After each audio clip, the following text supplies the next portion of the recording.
welcome back to my channel. So today I'm gonna be a little bit of a Debbie Downer because I'm gonna talk about the worst makeup I tried this year.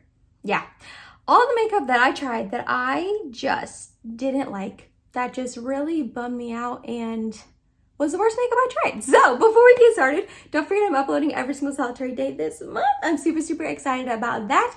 If you like this video while you're watching it, please go ahead and give it a big thumbs up. It really does help my channel out. And other than that, if you're excited and you want to hear about some pretty terrible makeup products, then let's go ahead and get started. So I don't currently own all of these products. Some of them I am going to have to pop up pictures here because I either returned them. Sadly, I hate returning makeup, but some of them I returned. They were that bad. Or I have decluttered them and given them away. I also was a little on the fence if I should add in eyeshadow palettes to this video because I am going to be doing an eyeshadow palette ranking style video coming up the next couple of weeks, telling you all of the eyeshadow palettes that I tried this year and then obviously ranking them. So the ones that I am going to talk about today are going to be definitely a little bit lower, a lot lower on that list, but I decided to go ahead and leave them in. There's only a couple, and you'll just kind of have to hear me talk about them in that ranking video if you stick around and watch that video as well. So let's go ahead and start off with one of the first products that I actually tried this year, one of the first reviews I did all the way back in January. And it was these babies right here, the e.l.f. Mint Melt Bite Size Shadow Palettes. I was so pumped for these palettes, so incredibly pumped. I did a whole first impressions video on this and then the brush set, fully expecting to love them and it be a raving review, and it was a bummer. Oh my goodness, these disappointed me so badly. They were just patchy as heck, literally, especially these two browns right here. This one is the chocolate mint one, and then I also have this one, which is meant to be.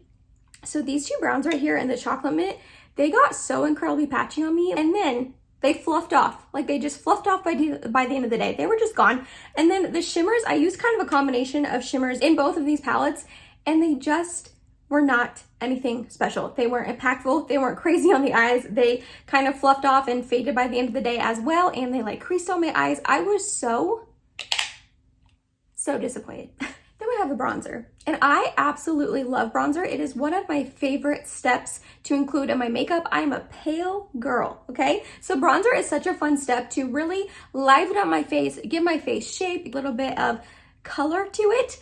So this one was such a bummer because I love the highlight so much, and the one I'm talking about is the Nabla. This is their Skin Bronzing Skin Effect bronzing powder, and I picked up the shade Ambra. So Ambra is the lightest one, and it is the bronzer that I have on my face today. I did do a bronzer declutter a month back or so, and in that I said that I wasn't in love with this bronzer at all, but I wanted to keep it and give it another go. And you guys, I think it's gonna get decluttered. I did try it again this morning. The thing I don't like about this, you have to build this up so much. I do have the lightest shade, so maybe that's why. And you can build it up. I guess you can kind of see the bronzer on my face, but it faded throughout the day. I did go to work earlier and worked for about 5 hours, and I did have to come home and touch up my face and re-put it on before filming because it had faded off. I had to put on, I'm not trying to exaggerate here. I probably had to tap in and then fluff it on my face 12 to 15 times. I had to layer this so much, and it just barely shows up on your face. It didn't get patchy or anything, and the tone is okay. It's honestly a little bit too warm and too orangey tone for me, but yeah, I was so bummed by this because again, their Skin Glazing highlight in the shade Ozone is one of my favorite highlights ever. It's been my favorite highlight for a year now. It's a highlight I have on my face today. That is so beautiful, so I was expecting to love this, and I do not. And also, it's getting a little bit of a hard pan. I don't know if you can tell, but it's getting a little bit hard pan. So yeah, this is just all around was a bummer. The next product I want to talk about was the e.l.f. Seriously Satin Lipstick, but in the shade Cream, I think, or Creme. It's the lightest one they make. It's a really light pink shade. I have other shades of this lipstick, and I actually enjoy those. I think it's literally just this shade because it is such a light pink shade. It emphasized the dryness on my lips so bad. Even if I didn't have that dry of lips, putting that lipstick on would emphasize them, make them look so dry and flaky. It looked awful on my lips, seriously awful. And I was so excited for that shade that I was wanting it for a ombre sort of lip with a darker lip liner, but I couldn't get past how scaly it made my lips look. So unfortunately that one went back to Ulta. So the next product I have a little caveat with, it is the Tarte Creamy Shape Tape Concealer. I ended up picking this up during the Ulta 21 Days of Beauty earlier in the year, and I just did not like it at all. The original Shape Tape is a little bit drying on me, but the creamy version of the Shape Tape was so drying on me. It made my under eyes look awful. Like seriously, so dry, so crepey, so just terrible. So I ended up decluttering it, but I actually gave it to my friend Hannah and she loves it. She texted me like a couple days after I gave it to her and she was like, I tried that new Tarte concealer you gave me and it is amazing. It looks so good on me. So I didn't like it, but my best friend Hannah loves it. So that just goes to show how makeup can be so different for different people. But yeah, I personally just thought it was really drying and I did not like it. Then we have a product from Makeup by Mario. This is his Master Pigment Pro Pencil in the shade The Perfect Brown. I picked this up because Jessica Braun raved about it, and I actually feel like I heard Stephanie from Babs Beauty talk about these liners as well. Now, this isn't a bad product. Honestly, all of these products weren't like totally unusable. Even if I ended up returning them, they weren't so unusable that they like were, I don't know how to explain it. They weren't awful, awful, awful, awful. I just didn't personally like them, and I have a pretty high standard for makeup because I have tried so much and I've used so much and I love it so much. So again, take all of these reviews with a grain of salt. Obviously, if I don't love something and you do, keep on loving it. But yeah, I heard a couple people love this here on YouTube. I just feel like it's not as creamy and blendable as they say. How I tried to use it was how they said they used it in their videos, where they would just smudge it on their eyelid and then take the little brush on the other side and just flick it out and make like the most perfect wing. And I saw people doing that in their videos, and then when I went to go try it, it just did not work out. It did not flick out on me like it did for other people. So I'm not entirely sure why this product doesn't work on me like it does for other people. And again, it's not awful. It shows up, it's pigmented. It just doesn't perform how maybe I wanted it to. Then we have some quads from ColourPop. I was so bummed by these quads. I actually ended up picking up 5 of them, but one of them I have not tried yet. It was like the Cool Tone Matte one. And that was the one I was the most excited for, and these other 4, well really 3, I'll get into it, disappointed me so much that I like don't even want to try that one because I love cool tone eyeshadows and I want that one to work out so bad, and I just have a feeling that it's not going to, so I haven't tried it yet. I know. But anyways, these are their little like 4 pan quads that they released probably 5 different collections of them throughout this year. So the one that I picked up from their all matte collection was that cooler tone one I just talked about. And then this one right here, which is She's a Natural. These got so patchy on me, like so incredibly patchy. They looked awful on me. And then I picked up a couple from their like ice cream one, I believe. This one is in Gimme Sugar. I was so excited for this little quad because it is purple, and I love purple eyeshadow, like truly. I think it's absolutely stunning. And again, these 2 mattes were so incredibly patchy. They looked awful on me. And then I also picked up Sorbet. This one was a little bit better. This one and this one, which is cream soda. They were definitely the best of the 4, but even Sorbet was still patchy. The mattes were still patchy. And then these 2 both look so bright on the eyes. Like I was expecting this to be a little bit deeper and darker than this one to be like a really bright, bold shade, but they're both just bright. They kind of both look the same on the eyes. And then actually the one that I have on my eyes here today is this one, which again is cream soda. I just have these 2 mattes in my crease and on the outer corner, this one all over my lid, and this one as my inner corner highlight. So this one is definitely the best of the 4. The 2 mattes don't get patchy, but I think it's because they're just so light. Like they're so light, which I knew that buying this, so I shouldn't really complain about that. And then the 2 shimmers are just like meh. Like this one, again, I worked earlier, like I said, and I had to completely retouch it up before I came and sat down and filmed. And they're just really glittery. I have fallout all over my face that you probably can't see. And then this one's my inner corner highlight, but I don't know. I just was expecting to love these quads so much. And they were patchy, glittery mess. I just was so bummed and hardly ever reached for them. The next product is from ColourPop also. So sorry, ColourPop. There was a ton of things from ColourPop that I did love this year that you will see in upcoming like videos of like best products that I purchased, all of the above. So like, I'm not trying to hate on ColourPop, but this is their Clear Feather Effect Styling Wax. I don't like this. One, whenever I put it on, it completely removes the foundation around my brows. Now, if you do your brows first, which I know quite a few people do, then I don't think that you would really have to worry about that. But I do not do my brows first, and I don't want to do my brows first. Like, I don't want to switch up my routine and do them first. So whenever I use this, it completely removes the foundation above my eyebrows. Also, I just don't think it holds very well. It falls after a while. I don't like that you have to spray it. It's just the whole experience of this, I just don't enjoy. Then we're on to a foundation that I'm not going to harp on because I feel like I really have shoved this in your face that I don't like this foundation. And it is the NARS Radiant Longwear Foundation. I'll tell the story very quickly. I wanted this foundation for so stinking long. So many people rave about it, hype it up, say it's like their favorite foundation ever. I finally bought it on sale at Sephora about a month ago or so. It was honestly one of the worst foundations that I tried. It just, when I first put it on, it looked really, really dry, no matter what primer I paired it with. But then by the end of the day, somehow it looked so incredibly oily. Like you could fry a burger on my face. It also didn't have a ton of coverage to it. I was so bummed. I wanted that foundation to work out so badly for me. And unfortunately, that also had to get returned. Speaking of pretty terrible foundations that I don't like how they looked on my face, we have the RCMA foundation. I bought this because Tati raved about it. She said this was her favorite foundation ever. I bought it. I did a whole like first impressions wear test video on it.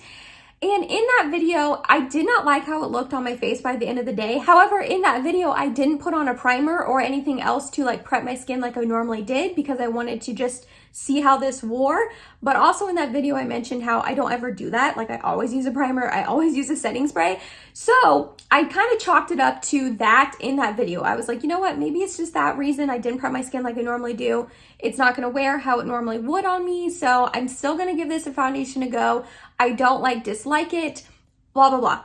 Okay, well, I have tried this. I have tried this multiple other times, kind of like the NARS one. Different primers, different powders, different setting sprays. This always looks so terrible on me. Obviously, I did not return it, but I bought it from the RCMA website, so I don't even know if I could, which is fine. I'm going to keep trying it. Like, I'm not completely writing it off yet. I am going to keep giving it a go, but this does not look very good on my skin at all. Even though I try to make it look good, and it just doesn't, sadly. Alrighty, next up is a mascara, and I wouldn't say it's like the worst mascara I've ever tried, and it's actually the mascara I have on, but I just don't love it. And it is the Lawless, the One and Done mascara. This mascara is so clumpy on me. If you do like one too many strokes or swipes or whatever you want to call it, it will go from like, okay, kind of clumpy to clump city. Like this just is so dang clumpy. And I think it's because like it's a really wet formula, but I've had this open for probably too long at this point and it has not dried out. Normally mascaras dry out over time. Nope, not this one. It just has stayed wet. It has like the spiky wand that I enjoy, so I really thought that I would like it, but I just feel like look how clumpy my lashes are right there. Like they just look spidery and clumpy and they just do not look good. I try to like this one. I try to make it work for me. I go through my lashes with a lash comb afterwards. I try not to over apply it. I just don't think I like it. Another mascara I tried this year that I did not enjoy was from Essence. It's the False Lash Mascara, Extreme Volume and Curl. This did nothing for me. It did not give me volume. It did not give me curl. It did not hold a curl. It flaked off. Honestly, when I put it on, it kind of looked like I barely added mascara at all. And then it just wore terribly throughout the day. I know Essence has really affordable mascaras. And actually the green one, the Lash Princess one, is growing on me. The first time I tried it, I did not like it at all, but it has been growing on me. But this one, the False Lash Mascara, it did nothing. Like it doesn't even matter. That's only a couple dollars. Please save that couple of dollars and like buy something else. My last eyeshadow palette that I'm going to talk about, Natasha Denona Zendo. You guys, this was one of the most disappointing products of the year for me. I should have done a video on that, like all the products that really disappointed me this year, but it would have been a lot of these. But anyways, I was so excited for this palette. I think the color story is beautiful. Like truly, it's unique, it's stunning, it's warm tone, but it's got these cool tones over here. I was pumped for this palette.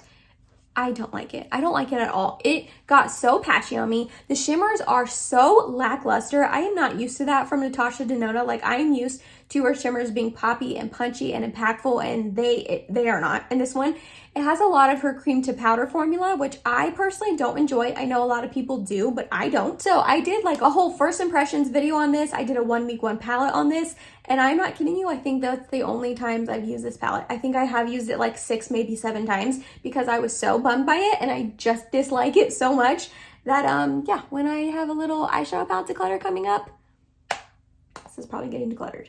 Then we have this brow gel here from Kosas. This has like a really super long name, but it's their Air Brow, and it is in the clear shade.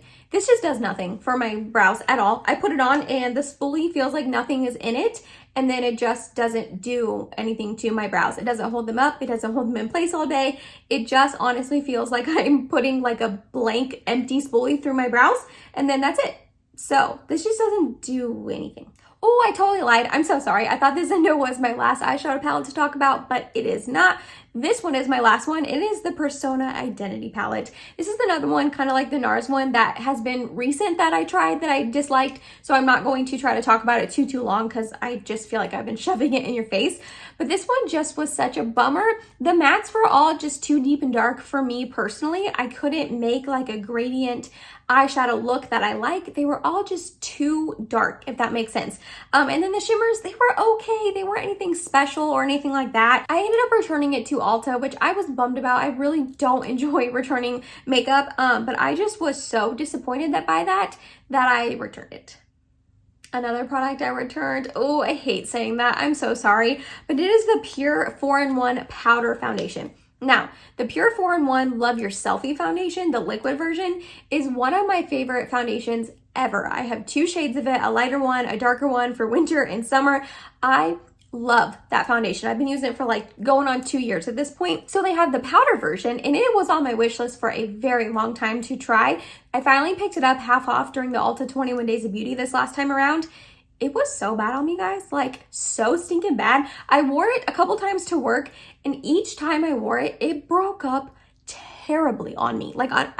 And I was wearing a mask, but honestly, I could wear my MAC Studio Fix powder foundation under my mask and it would still break up a little bit, but not nearly as bad as Pure.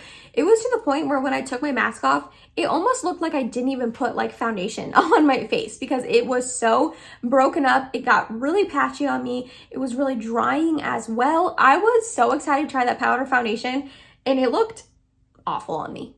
Oh my gosh, another thing I returned. You guys, I promise you, I promise you I don't return everything. I feel like such a bad person right now. But the last thing I want to talk about is the Jaclyn Cosmetics liquid lipsticks. These were very, very drying and very line emphasizing. I picked up 2 shades and honestly the shades were really pretty. I got like Oh Hi, and I do forget the other one. I did a whole video on this one as well. I can have all of those videos that I've mentioned so far linked down below, the e.l.f. one, the RCMA foundation, the Zendo, all of that, so you can check them out in case you're curious. And I'll link the Jaclyn Cosmetics one as well. But I liked the shades, and honestly, when it went on at first, they were pretty. They were nice and opaque. They dried down fully matte. I don't remember them being too sticky. I tried them a while ago. But the thing that got me, after wearing them for not a long period of time, they went into every single solitary line on my lips, emphasized them, made them look way worse, made my lips look old and crusty and lined, and just, they looked terrible on me. And I am not the only person that has tried them who thinks that. I know other people who have tried them who got the same experience. So I was really bummed by that because, again, the shades are beautiful and I was excited to try them out, but they were so bad. And that was it, you guys. That was the worst makeup that I tried this year in 2021. I feel like a little bit of a Debbie Downer. However, I feel like these types of videos are necessary to let you guys know what products did not work out for me. That way, if you are wanting to buy them, you can maybe take a second glance, maybe look up a couple more reviews on them before you spend your hard-earned money on them. I tried to be quick and concise because I know I had quite a few products to talk about, so hopefully this isn't too long of a video and I was able to convey why I didn't like the product without going on like forever. Let me know down below, what is one product or as many products as you want to tell me that you tried this year that you were just bummed out about, and like me and these products, they just did not work out for you. You guys know I'm nosy and I love hearing from you guys down below in the comments. Other than that, if you made it to the end of this video, thank you so much. You're awesome and I love you. Please subscribe if you have not yet, and I will see you tomorrow in my next video. Bye guys.